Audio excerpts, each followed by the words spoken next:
Great, let's kick off then. So I'm David Youll. The aim of this presentation is to help you understand the scale of the universe. That objective may seem a little daunting to some of you, but please be assured I aim to keep this lecture at a level that you can all understand. It will make you more interested, I hope, in Star Trek and all those other science fiction films in a different way after this lecture. I just need to change something on my screen. So let me do that. Yes, that works. Right. Just to give you a little bit of background about myself, if I can make this work. There we go. This is a telescope I used many years ago. I studied physics and then gained a PhD in astronomy at Imperial College in the study of galaxies. Having completed that work, I moved into a career in IT with a lifelong interest in astronomy. This telescope I used is called the Isaac Newton 98-inch telescope, and I used it when it was based at Herstmonceux near Hastings. It is now based in the Canary Islands, which unfortunately I never got out there to enjoy the weather and the much better night sky that is available from there. If you can see this black object at the top of the picture there, that's obviously part of the telescope. And when we were observing, I used to actually sit inside that with the technical instruments I used in order to control the movement of the telescope and changing photographic filters, etc., as we took pictures, sometimes for several hours at a time.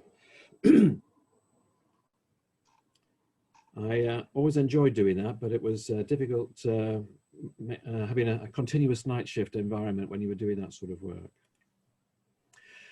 And to kick off with a quote from Douglas Adams, I'll let you read through that because it summarizes our universe perfectly. Our universe is big, really big, and I hope by the end of this presentation you'll be able to appreciate that more as we go through. In order to understand the scale of the universe, I think it's worthwhile that we sort of make sure you understand how we measure as astronomers distance across the universe. So I'm going to take you through a few slides, and there's a few mechanisms that we use to measure distances at different distances. So astronomers compare the brightness of identical objects simply because nearer ones appear brighter and farther ones appear fainter. And we know through physics that brightness decreases as a square of distance. So we know there's a great relationship between distance and brightness. But in order to determine the true distance from us of various objects out there, we need to determine which objects are identical and what is their absolute brightness. By absolute brightness, I mean that the object would be viewed from a standard distance. It's a bit like saying, if you hold a candle at 100 yards, that is a standard brightness. So anything that is brighter than a candle at 100 yards is either brighter than the standard candle or it is closer to us. So it helps us understand those objects. And if we know that the object we're looking at is definitely a candle and we can measure its apparent brightness accurately, then we can measure the distance to it. We can calculate the distance to it. So that's something we have used, and it's part of what we will use as we go forward. So let's look at other techniques to measure distances. Until about 500 years ago, most people thought the Earth was at the center of the solar system. Then about 400 years ago, Johann Kepler was the first to identify that the orbits around the sun are actually ellipses, and they follow simple mathematical formula. They go around in ellipses. Kepler was able to show the closer a planet is to our sun, the faster it would travel, and therefore its orbital period is shorter. And therefore, we were able to say Venus and Mercury being the inner planets, having a shorter orbital period, they are the inner planets. And in his investigations, Kepler was able to connect the average distance of a planet from the sun to the time it takes for the planet to go around the sun. So knowing the duration for the orbital period of a planet, he could calculate the distance in a reasonable level. And he actually found that Mars is about 1.5 times further from the sun than the Earth is, and Saturn is about 10 times further away from the sun than the Earth. So that was what he was able to achieve about 400 years ago. But nowadays we measure the distance to the planets and the nearest stars quite accurately using the technique called parallax. In 1672, the great astronomer Gian Domenico Cassini made a good measurement of the distance to Mars using this technique. The spacecraft that performed the exploration of Saturn a year or two ago was named after Cassini. You can understand parallax by holding your thumb up at arm's length, and maybe you can do that now. I'll put my thumb up too, and looking at it first with one eye and then with your other eye. Notice how your thumb seems to shift back and forth against the objects that are farther away. So if you're looking out the window with your thumb up in front of you, you'll see a big difference in the view behind your thumb.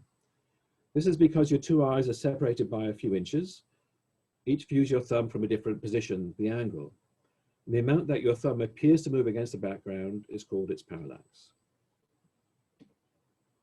Cassini measured the distance to Mars by setting his two eyes, essentially two different people's eyes, far apart on the planet.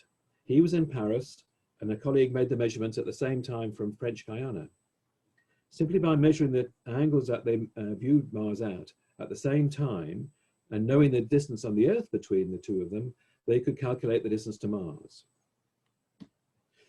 Subsequently to that, astronomers would make measurements of the distance to stars using observations that were separated by millions of miles.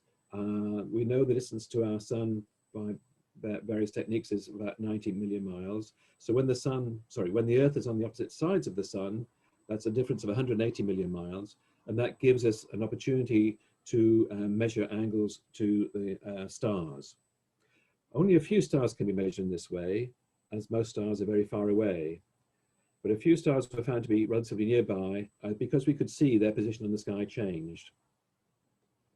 And so the nearby stars are a bit like your thumb. When viewed from different angles, the stars appear to move against the distant background. Before I move on, I know, having talked to various people in the past, that there's some confusion between planets and stars. So excuse me if you know all this, but just to clarify, planets are huge lumps of rock, like the Earth, or accumulations of gas, like the planet Jupiter. They do not generate light. It can only be seen because they reflect light from our sun. Every star we see in the sky is a sun, just like our own. Suns are major sources of light, and all the suns, other than our own, are so far away, they simply appear as dots in the sky. We know there's a dozen or so planets. It depends on your definition of what a planet is, of course, how many you count. A handful of those planets appear brighter than most stars because even though they only reflect light from our sun, they're relatively very close to us, and therefore the amount of light we detect is greater than the light from many of the stars out there. And can you see this photograph, which was taken by astronomers somewhere on the Earth, and somewhere, the other photograph was taken by the New Horizons spacecraft. Steve, can you confirm that that's moving?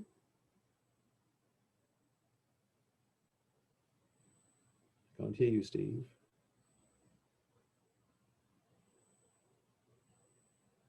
I'm assuming that that's all moving there. So Proxima Centauri is the nearest sun to our own, with a distance of about 4 billion miles from the Earth. With that huge separation of our two eyes, there is this apparent movement of Proxima Centauri that's seen on these two pictures. Every other star on this photograph is clearly not moving. So that's how the early measurement of distance was performed. And what did that tell us? Let's start to visualize the scale of our solar system by starting from our home planet, the Earth. There's a picture of the Earth.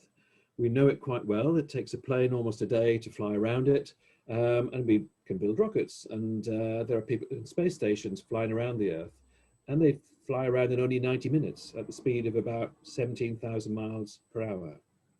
Let's start by stepping back from the Earth and seeing what else we can see. This diagram, this is actually a real photograph taken from a spacecraft quite a long way from the Earth. So there's the Earth. This little dot here is our moon. So with this photograph, we can see the scale of the Earth and our moon, and the sizes of the two, and the distance between them. It gives you a feel for that scale as we start off our journey through the universe. And how do we measure scale as we travel through the universe? We know that the Earth to the Moon distance is about 380,000 kilometers. We know it takes man about 3 days to travel that distance in the rockets, and it's a few years since we were last there, but we know we've been able to do that, to send man to the moon and back. And we know that light takes time to travel to the moon, and that's why there's a delay when we speak to people that were sitting on the moon or standing on the moon, whatever. And that light travel time takes about 1.3 seconds to get from the Earth to the moon, and then another 1.3 seconds back again. And as we'll be talking about very large numbers and scale later in the presentation, I'm going to use the light travel time as an indicator of the relationship between distances as we travel through the universe. So there's the basic one. It's just over a second to travel, for light to travel from the Earth to the moon. Now, stepping further away,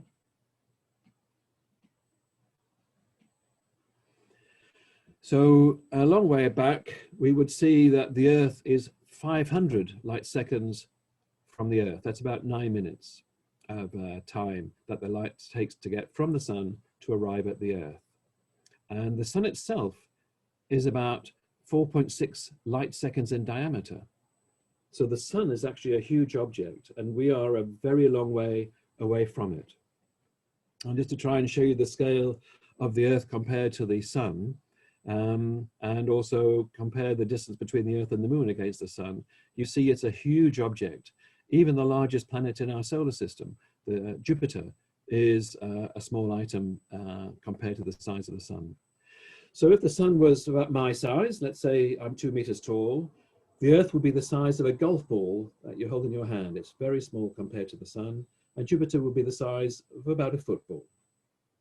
So that gives you a feel for the scale of our sun, which is huge, and that's the source of the light for all the planets in our solar system. All the planets are a very long way from the sun, and it generates so much light that we can see light reflected from distant planets back to the Earth. So let's look at the scale of our solar system. Big leap here.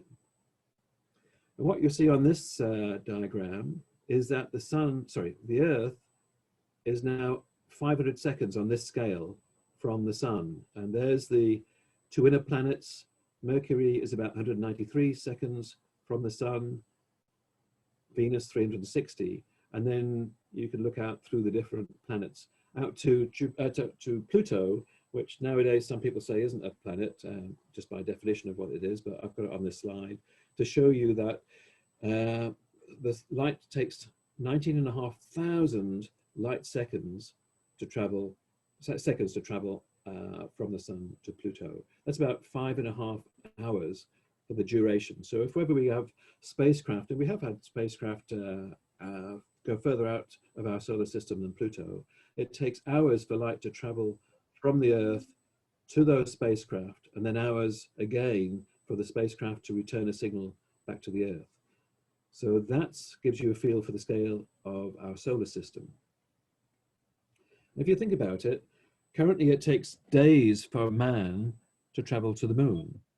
We know if we ever do send a spacecraft to Mars, and there is plans to send people to Mars in the next few years, and we've already sent spacecraft there, we know it's going to take months to get there. So for man to travel to the outer planet, it would take several years with current technology, with the technology that we know of today. So 1 second to get from the Earth to the moon, 19,500 seconds to get from the sun out to Pluto. Moving on, let's look at our nearest star. The nearest star is Alpha Centauri. It's a triple star system. The 3 stars orbit close to each other, probably with planets orbiting around each. The 2 brightest stars in this group are similar to our sun and orbit around a common center with an orbital period of about 80 years. Their orbit is pretty eccentric, so that sometimes they are so far apart that they're farther apart than Pluto and our sun, and sometimes they are only the distance between the sun and Saturn is the distance separating those 2 stars. Hence, if there are any planets orbiting around one of those stars, they will probably have an amazing experience, as there may be times when their orbit changes from being around one star to another, and often at times they will have two suns lighting their planet, which will be just amazing. It takes like 5 hours to get from our sun to Pluto, yet it takes light 4 years to get to Alpha Centauri, and vice versa. We talked earlier, I mentioned earlier about the fact that mankind would take months and years to travel to our outer planets. And I hope you start to get a feel for distance here when this is 4 light years away, 134 million seconds. That's about 7,000 times the distance of Pluto from our sun. So there's absolutely no way people could travel from our sun to the nearest star with what we know about the ability to travel with our current technology. That's a huge distance, and it's a bit gobsmacking in itself, but I have to go through the rest of these slides, and they're going to make you realize that the universe is a huge place, because that is our nearest sun 4 light years away. So let's start looking at our own galaxy, the Milky Way. This could be seen as Brian Cox. It's not actually Brian Cox, but somebody staring moodily at the stars in our galaxy. Each of these stars is a sun like our own, and there are billions of stars in our galaxy. And just to be clear, a galaxy is simply an accumulation of many stars that are gravitationally bound to each other.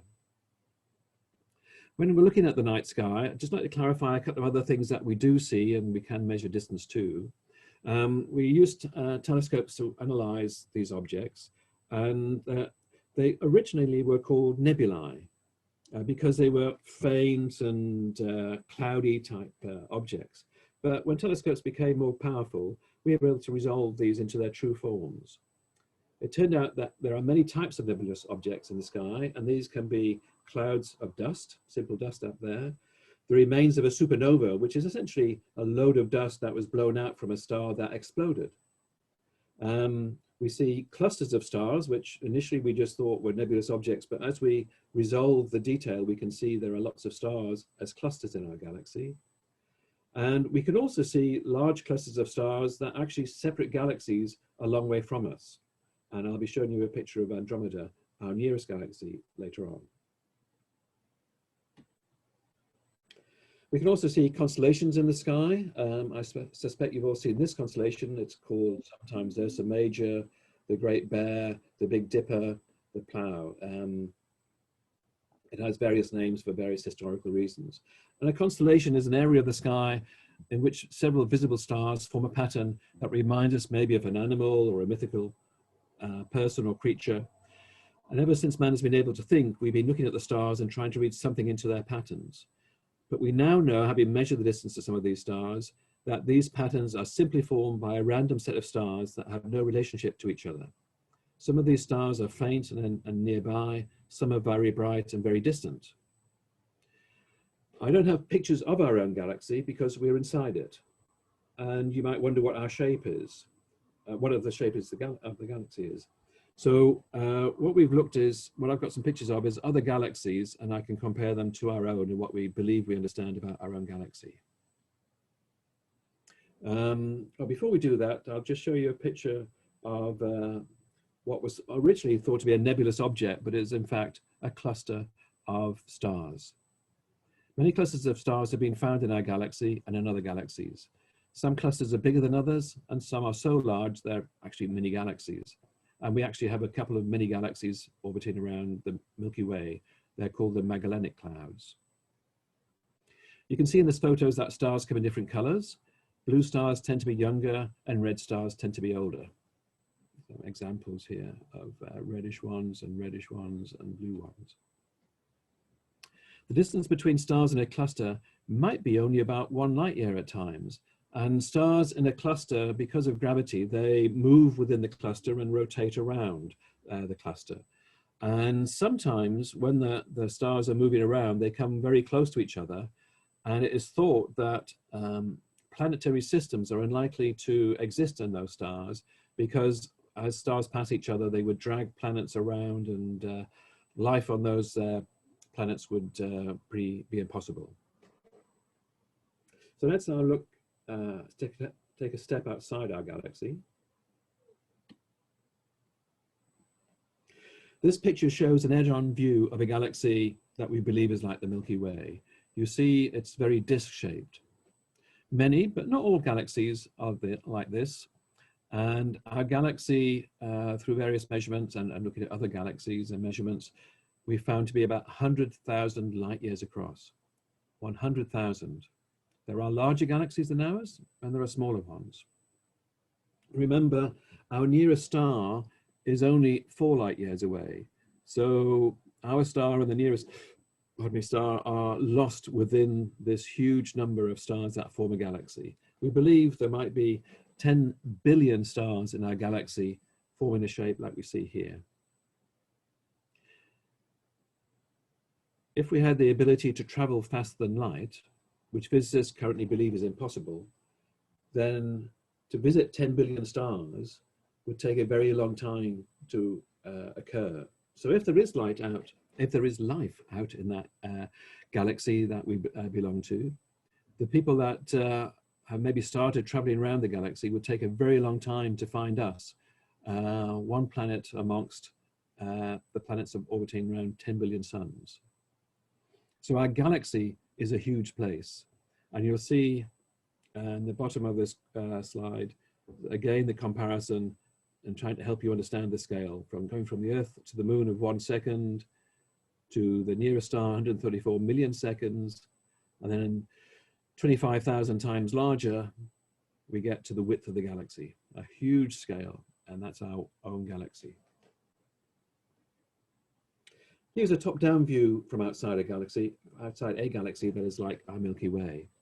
Our sun is thought to exist in the arms of our galaxy, and it's about 30,000 light years from the center. So it's a little way out. It might be here, it might be there. You may remember, some of you who read Douglas Adams' books, he said we live in the unfashionable left-hand spiral arm of our galaxy. I don't know where he got that information from. That's not something I can verify, I'm afraid. And here's a picture of the nearest galaxy to us. This galaxy is called Andromeda. It's a photograph, and you can see this with the naked eye on a good night. I actually personally have never seen it because I've never looked at the right time and the conditions have never been right. I was looking forward to seeing it when I was out in New Zealand, and I had awful weather when I was out there. It's simply a nebulous, cloudy smudge on the sky to the naked eye. It's about half the size of a full moon. So it's about the size of the full moon, and it's about half the size of your thumb when held out at arm's length. So if you put your thumb out and try and imagine the moon behind that, that's also about the size of the galaxy. That would be what you're looking for if you wanted to try and see that with the naked eye. I'm afraid you wouldn't see the detail like you see in this photograph, which is taken with a very powerful telescope. Now, interestingly, on this photograph, you'll see there are nebulous objects that look as if they're galaxies in their own right. And you might think, well, is that a small dwarf galaxy that is orbiting around Andromeda? Or is it a large galaxy that is much further away? And that's a very good question. I personally don't know the status of this nebulous object here, but that's the question astronomers have tackled for all the galaxies in the sky. And I'll describe later how we measure the distance to those galaxies. So just to give you again a feel for the scale, Andromeda is about 2.5 million light years away. That's only about 25 galaxy widths. And here we could see maybe to scale 2 galaxies and the distance between us. And if you think about the galaxy, a galaxy being a disk about the size of a cricket ball, and if you can imagine, and maybe you want to hold out your hands right now, have a cricket ball and a galaxy in each of your hands, that's how far our galaxy is away from its nearest neighbor. And if you think about it, in between, there is a lot of empty space. And we talked earlier, and Star Trek and others talk earlier about traveling between galaxies and traveling around our galaxy. As I said earlier, the time taken to survey our own galaxy would take a huge time for all the millions of stars and planets in that. The leap to the next galaxy is again another mind-bogglingly huge leap. So how do we measure the distance to other galaxies? So I'm going to spend a few slides talking about 2 or 3 techniques, because we need 2 or 3 techniques to measure the huge distances involved for the nearer and the farther galaxies. Firstly, let's look at what's called Cepheid variable stars. The brightness of these stars increases and then decreases in a regular, consistent pattern, going up and down, up and down, up and down, for years on end. And by studying many Cepheid variable stars in our own galaxy and measuring their distance using parallax and other techniques, astronomers have found that there are 2 types of Cepheid variables, each with a simple relationship between their variability and their brightness, as shown in this chart. So these are linear relationships. You need to be careful, because the period and the scale of this chart is a logarithmic scale. It's not a linear scale, and the way astronomers measure luminosity of the brightness of these stars is measured on a scale called magnitudes, and again that scale is not linear, so it's a logarithmic scale. So with 2 logarithmic scales, we found that there is a linear relationship between Cepheid type 1 variables and Cepheid type 2 variables. And therefore, if we know that the period of an object is 5 days, then its absolute magnitude, the definite brightness at a certain specific distance, is measurable. And therefore, we can measure the distances to stars using this technique. So we measure the distances to Cepheid variables and calculate their absolute brightness first. And we find Cepheids in a nearby galaxy where individual Cepheids can be identified. We measure their apparent brightness, we measure their period, determine their absolute brightness using that chart, and then knowing the absolute brightness and their apparent brightness, using the rule of squares law, we can then determine the distance to that galaxy. And that's how the nearest galaxies were measured, their distance was measured in the early days of astronomy. But there are more distant galaxies that we need to measure distances to. And the second technique of 3 that I'll be describing is to use supernovae. A supernova is an explosion of a massive supergiant star. A supernova may shine with a brightness of about 10 billion suns for a few days. That's brighter than a whole galaxy for those few days. It's an amazing sight if astronomers ever detect one. However, they don't occur very often in a galaxy, maybe once every 50 years or so. The last supernova seen on Earth was, I believe, in 1604. There may have been, and probably have been, several since in our own galaxy, but because we are within our own galaxy, we can't see those objects because they're hidden by intervening stars and dust. And despite the fact that supernovae occur very rarely in a galaxy, astronomers have been studying thousands of galaxies and then finding supernovae and studying their rise and fall of their luminosity. And what they found again is that there is a very consistent process of rise and fall in their luminosity, which helps us to find, to determine their absolute brightness. And in a similar way, once we know absolute brightness, we can then determine the distance to objects. We did find there are 2 types of supernova and they have different curves, but once you then measure the curve of a new supernova, you can compare it to one of these 2 curves and then determine absolute brightness and distance.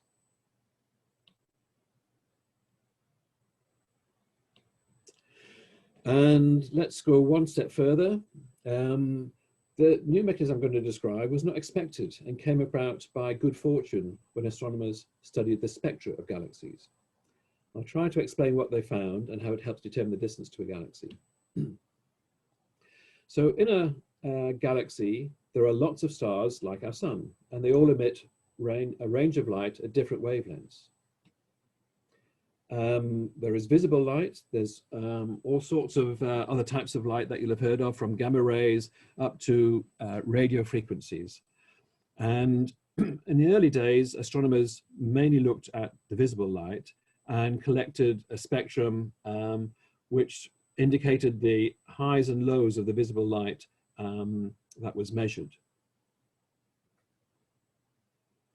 And when we looked at, when we sort of, sorry, let's start again.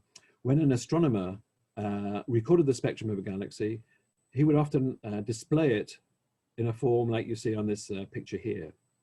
The colors are all shown. There are peaks and there are also troughs in that spectrum. And the peaks and the troughs are created because certain elements really are excited and they generate more light than normal. And certain times elements absorb light. And these lines here are where elements and atoms have absorbed light, and they produce a spectrum like this. And so astronomers would analyze the spectrum, record these, and were able to identify that certain lines were identified as hydrogen lines and oxygen lines and carbon lines. And the expectation was that all galaxies would be very similar, and initially they were coming out to have similar spectrum. And then in 1912, a chap called Vesto Slipher was the first to observe a shift of spectral lines in galaxies. He was surprised to find that the lines in most galaxies were shifted in one direction or another, but mainly towards the red end of the spectrum. So what he would find in a second spectrum was exactly the same lines as another galaxy, but every single line was shifted to the right. Let me try and show you that in a bit more detail. So in a galaxy with no lines shifted, their spectrum might look like this.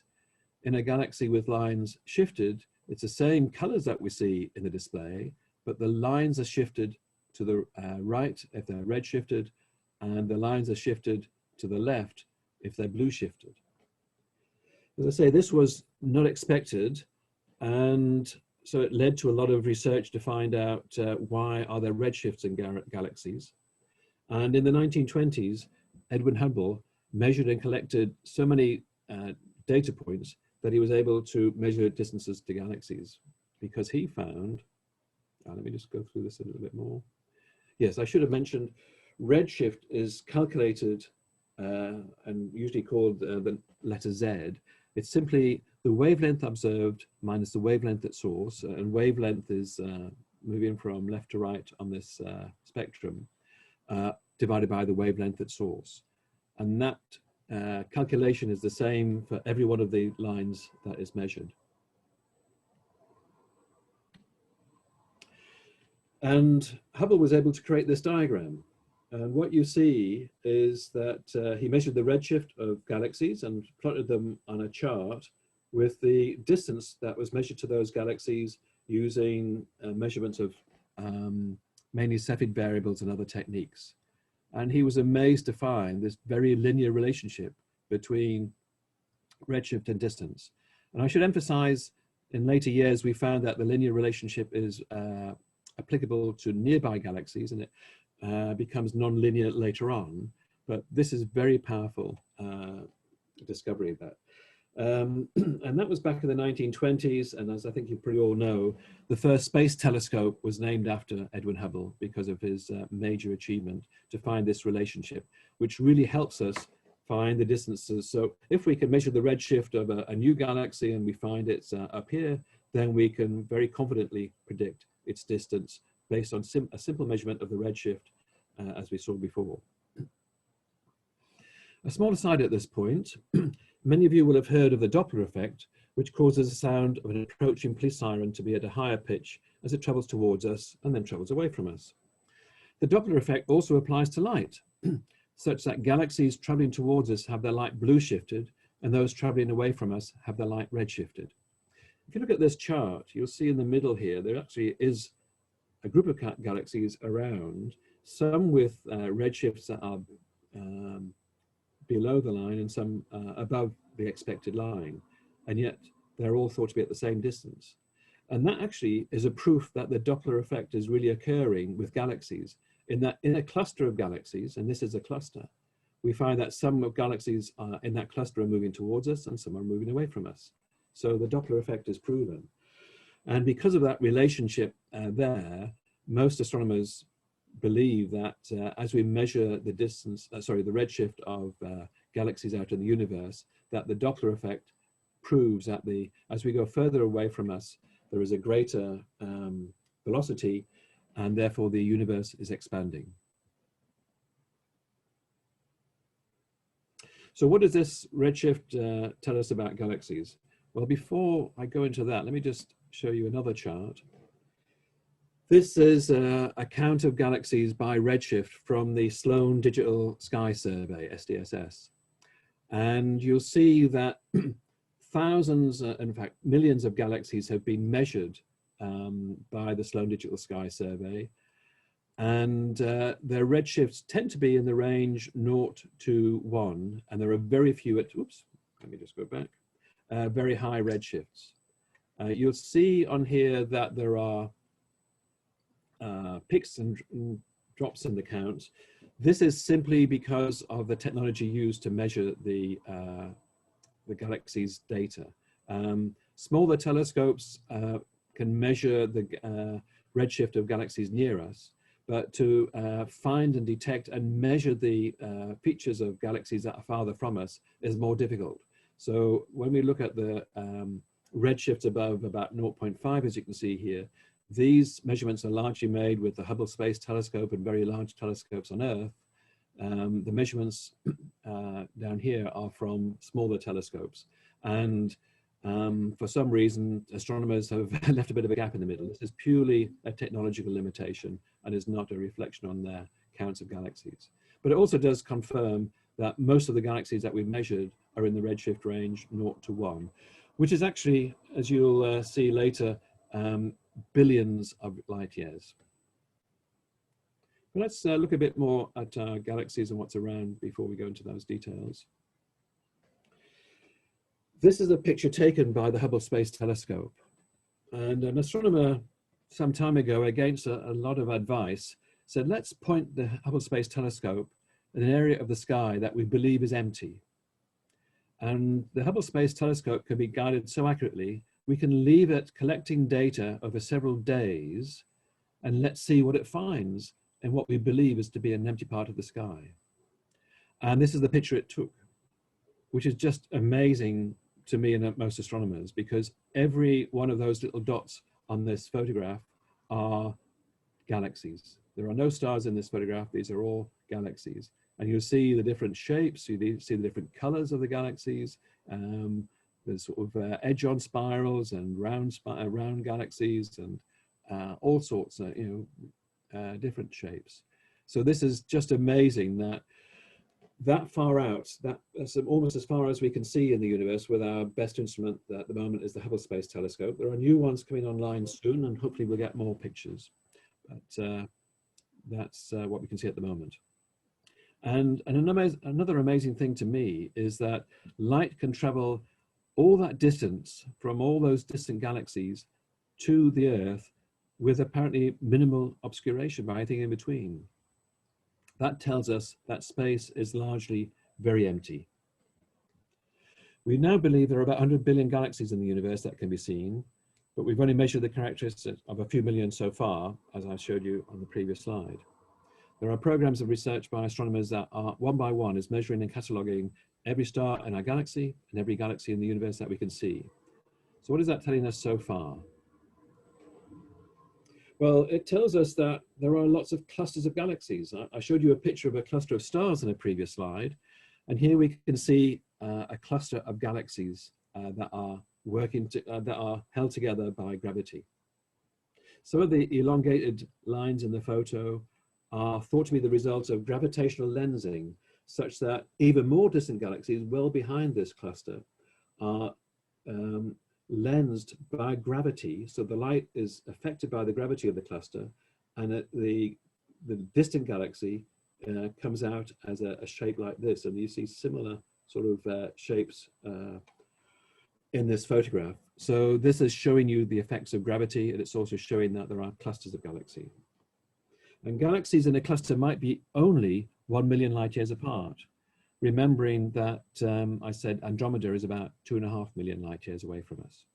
So if we were in a galaxy at the center of a cluster, we might have an even more interesting night sky than we have.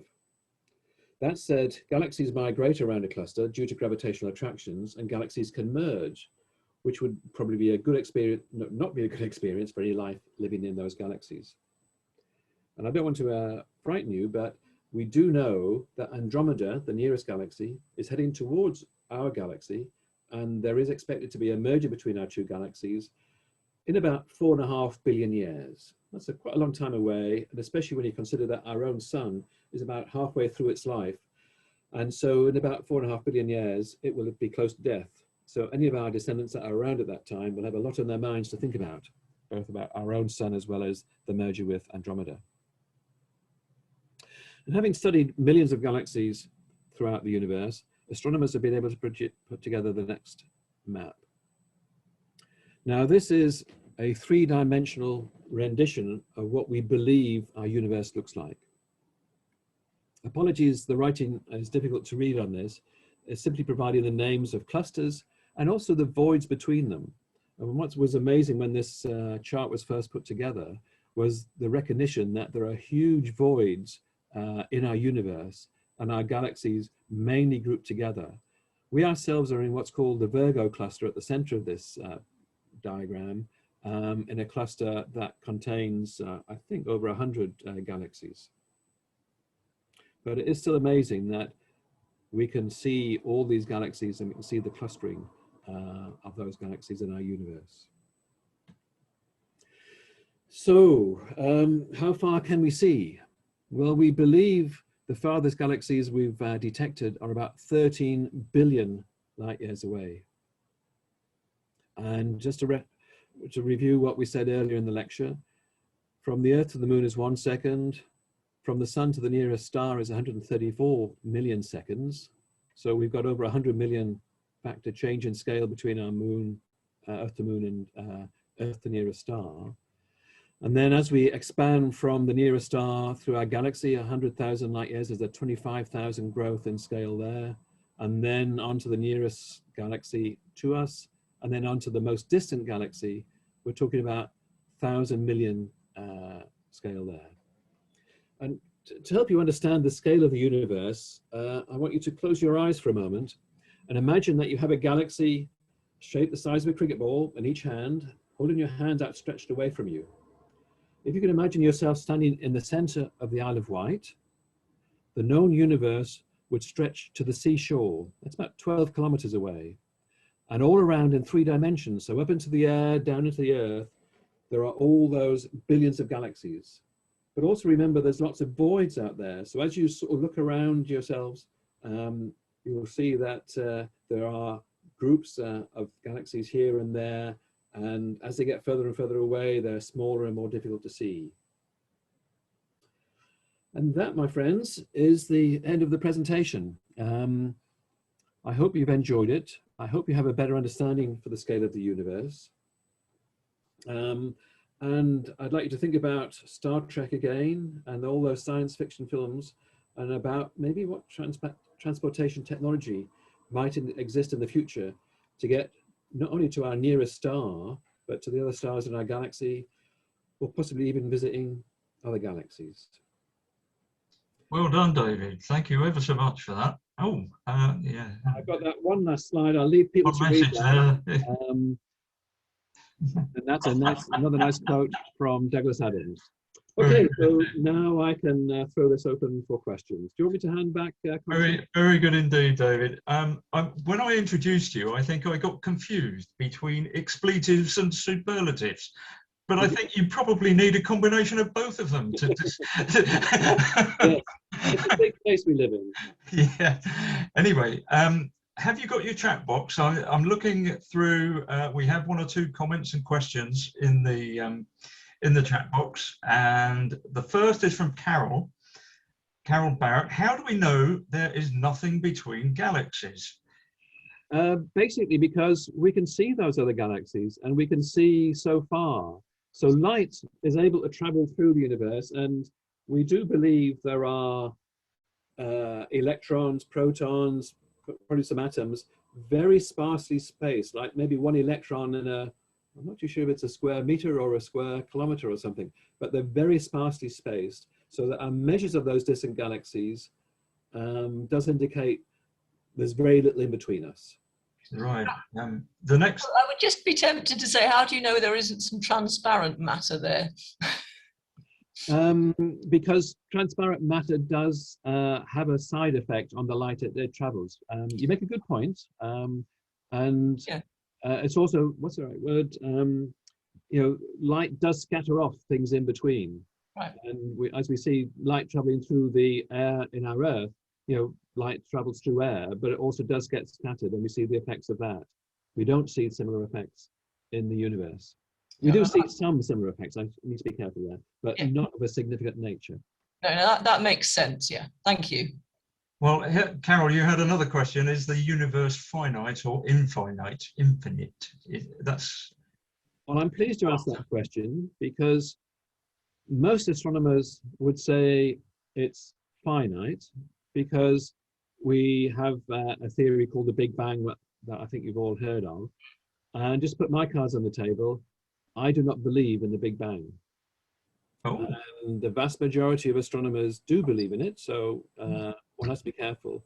The interpretation of the redshift indicates that there was a Big Bang from an expanding universe from an original source.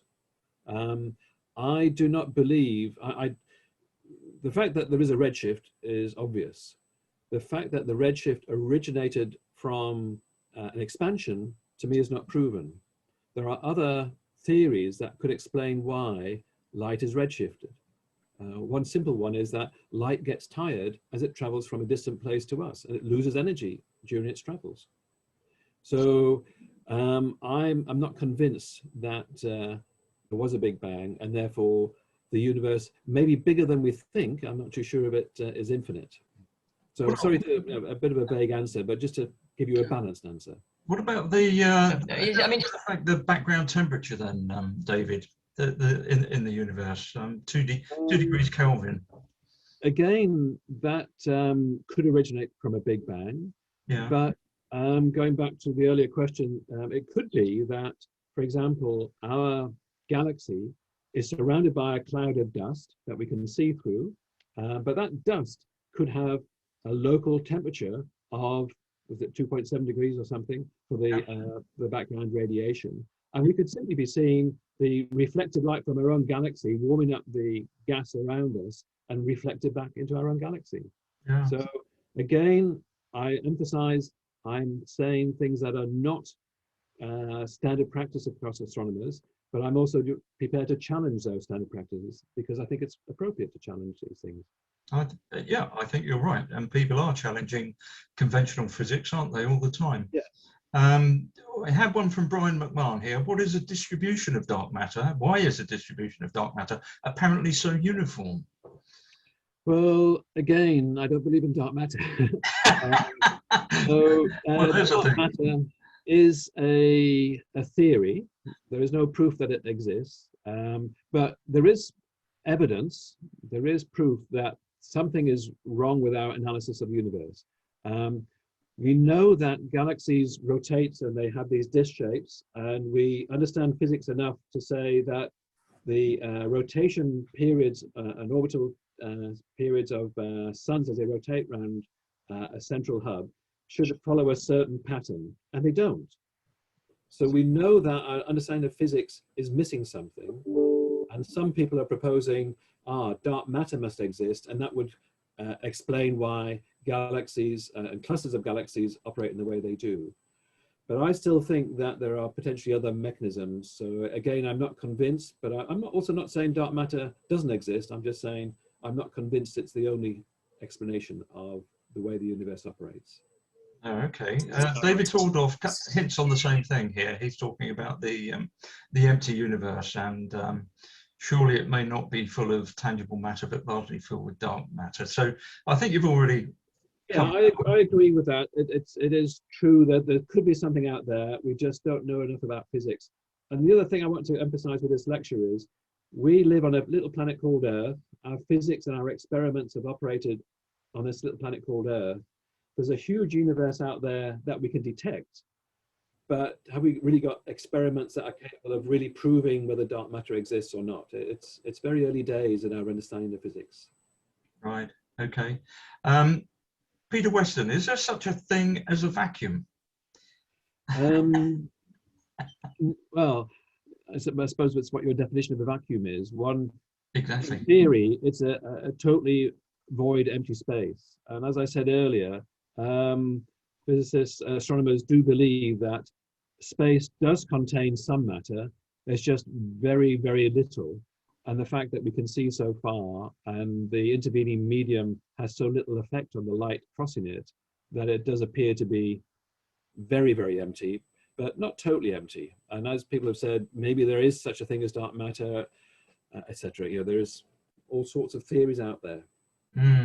You've already commented. Brian comes back with you commenting on the cosmic background radiation. I think we've already done that one. There's a notice in the chat box here from Tom Holloway to everybody. I'll mention it now in case I forget later, but the books group for U3A communities has a talk this coming Friday at 12 o'clock noon. So please look on the website. It's about science fiction. So could be quite an interesting one to join. Mary B. Lyons, are we alone in all the universes? I suspect everybody has a view on this. As I'm the sort of speaker today, my personal view is that I do not expect us to be alone. Life has grown on our planet, and it's doing very well, thank you, so far, although we threaten ourselves sometimes. And I expect life has evolved on the billions of other planets in our galaxy. And why not something similar? What I find challenging is to think how on earth life would travel between stars and planets in our galaxy. But I believe it's probably out there somewhere. Brilliant. Okay. When you said that light, this is from Neil Allen, when you said light could get tired, it's an interesting thought actually, isn't it? Would that be inherent or caused by something? That's a very good question. I have thought the tired light theory is a very strong contender to explain the redshift of light. And I've assumed in some of my calculations that it was an inherent, that light, a bit like a nuclear decay, just every 1,000 years or something, just loses a little bit of energy. So it's an inherent loss potentially. And I know other people have said, well, if you measure, as people have, the density of electrons in the universe, and they turn out to be 1 electron per every cubic meter or cubic kilometer, I can't remember what the number is, then as light travels through the universe, it might collide with that electron and lose energy through a process of traveling through the universe. So that might also be a cause of the redshift, and quite different from the main theory, which is that the redshift is caused by the expansion of the universe. And just to add a little thought on that, while most astronomers do think that the redshift is caused by the expansion of the universe, I also think, well, maybe it's partly due to the expansion of the universe and partly due to the way light travels through the universe. So why not have some combination of theories to explain the redshift? So that's another thought for you. Brian, again, what about the other half? What are the alternative theories to the Big Bang? I think you touched on that. There is one other theory developed by Fred Hoyle and others back in the 1950s, which is simply called the steady state theory. And that simply says, as life in our galaxy and stars, that things just evolve and move around, and it is just an infinite universe, and it's in a steady state. It evolves as things merge and pass around, but that is another theory that's around.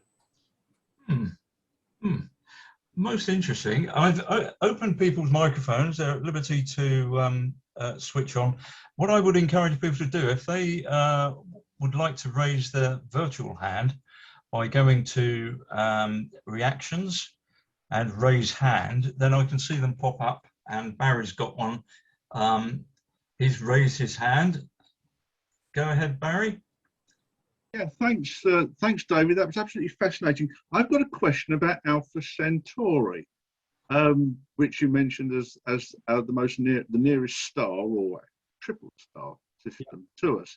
As such, it might be the first place that our descendants want to go to explore. I'm curious as to actually how that system works, because if there are any planets around that system, surely they'd be torn apart by all the competing gravitational forces. Indeed, how would planets ever form in such an unstable system? I agree with you. I think life on there, if life ever did exist, would be very precarious. We on Earth live in a very sweet spot in that we're the right distance from the sun for water to exist, and we are so dependent on water. We have so much on our planet. But as you know, Venus and Mars, our nearest neighbors, don't have significant amounts of water on there at all. So for a planet to exist around Alpha Centauri in the sweet spot and not be dragged back and forth as those two primary suns rotate around each other, I can't see life existing there. So I think your point is we probably have to go further than Alpha Centauri to find another planet that is habitable for our descendants. Okay. Ron and Jean, would you like to unmute? Ron and Jean? He's trying. Ron and Jean Prince, you're still muted. Ron? Can you unmute him, Steve? I can't hear anything. Can you click on an unmute for him? I can't do it. He has to unmute himself. Ron and Jean. Oh, there we are. Didn't want to work at first. Got it. A two-part question. How do you define the boundaries between galaxies, and what sort of distances are there that between galaxies? So as our galaxy is about 100,000 light years across, and we can look at other galaxies like Andromeda, and what is the edge? It's very hard to say because there's the edge that we can see, where we can see visible stars, but there's possibly additional matter outside that visible edge. But they tend to be very compact objects, as I say, 100,000 light years across for our galaxy, and 2.5 million light years to the nearest galaxy. So that's a long way apart. But quite how you define an edge, I'm not too sure. Thank you. Thank you, Ron. Very interesting talk. Thank you. Brian McMahon, I don't quite understand the question. The oscillation between branes via singularities. Would you like to unmute and ask David? Yeah, what I'm looking at is the alternative theories to the Big Bang, and one of them is what we call M theory, which is essentially that universes arise in a series of membranes or branes. Oh, Brian, can you just pull your screen down a bit? Sorry? Can you pull your camera down a little bit? Thanks. What we could be seeing is, if you like, a universe pouring through some sort of singularity into the neighboring brane, where the branes might sort of be close or be touching. This is the alternative, an alternative to the Big Bang. It is, yes. And I can't comment on that because that is beyond my understanding and comprehension. I'm aware that there are other theories about how our universe operates. And I think that's only a good thing, because there is so much we don't know about physics and about our universe. All we can use is light from other galaxies and objects like quasars to try and detect what is going on. It's not very much to help us understand the universe and how it operates. But yes, people are developing these additional theories about brains and superstrings and all these topics. But sorry, I can't comment on those. It's not my subject area. No, that's fair enough. There is an interesting book which is relatively recently published by Stephen Hawking, The Universe in a Nutshell. It's a follow-up to his book on time. Mm-hmm. Unfortunately, it's almost totally incomprehensible, but it's worth it if you need to get to sleep at night. Don't buy it new because it's about 20 quid, but if you go on Amazon, you can get copies for £3, £4, £5. Quite useful, or even get it from the library. The Universe in a Nutshell. Chris, if you could just hang on a moment, I've got one in the chat box here from Mary, which is an interesting one. In view of the enormous number of potential communicators in the universe, why haven't we received coded messages from something out there? Well, that goes back to light travel time. Yeah. And that light takes a long time to travel from a distant star, never mind a different galaxy. Our knowledge of physics, we can only detect light.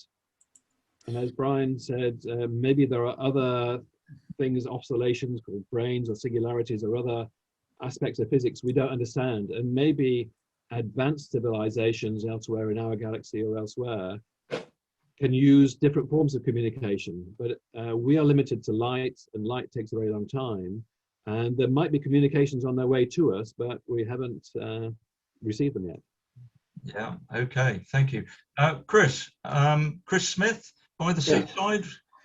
Right, okay. Go ahead, Chris, you need to unmute. Mute. That's it. Yeah? Yeah, I can hear you. Oh, thank you. You see quite a difference when you look into chemistry. You take carbon, for instance, there's various forms, diamond, graphite, graphene, all the rest of it. How certain are you when you use light as a measurement that there aren't factors giving all the distance and time and radioactivity that aren't affecting these measurements, and we've completely got this all wrong? I find it quite amazing that we can be stating these distances and all sorts of, and all other factors that have to be taken into consideration with this. You're right, and as you can tell, I like a challenge, and I'm challenging other astronomers with some of my thoughts. But the distance to the nearest galaxies, or the nearest few hundred galaxies, have been measured by a number of different techniques. I haven't gone into all of the details today, but there's about a dozen techniques I can probably find that have been used to measure distances in different ways. And they come up with slightly different numbers because they've got different constraints on their accuracy, etc. But all those techniques have essentially proven that the redshift of light does have a very linear distance relationship. So that's the way we have great confidence that the redshift, whatever causes the redshift, is a very strong indicator of distance. Bearing in mind that any galaxy that we do measure has its own inherent movement in the universe. So there will be some correction, and we'd never know, is that particular galaxy moving towards us or away from us? But it is generally a small addition to that. Thank you. Thank you for that. Thank you, Chris. David, I'm just wondering myself, were you in your professional career involved in astronomy and astrophysics, or is it something that you've picked up in retirement and run with? Clearly run with a very long way. My career was in IT. I used a lot of computers when I was doing my PhD, and I did want to stay on in astronomy, but back in the 70s, there wasn't really a future there. So I went into IT, and I had my whole career there, retired 3.5 years ago. And since I retired, I have been able to do more research into astronomy, and I've been using data freely available, publicly available, to do research. And if anybody wants to sort of know what I've been doing, I've been studying quasars, and that could be a subject of another lecture in terms of what I've been doing since. I recommend anybody to do this. Indeed, I think that's inspirational. Really, what you've achieved in retirement is fantastic. So I do thank you ever so much for volunteering the talk and bringing it down to a level that we can all understand. No mean feat, and it's just fantastic to have you on board. Let's just check the chat box for anything more. A lot of people are saying very well done, and they've appreciated the talks. That's yeah, that's great. So thank you once again, David. Superb talk, and we look forward to the next time when perhaps we can learn a bit about quasars and so on and so forth. Before I hand over to you, I'd just like to ask everybody to thank David once again for a superb talk this morning. Really enjoyed it, really informative. Thank you. Thank you again, David.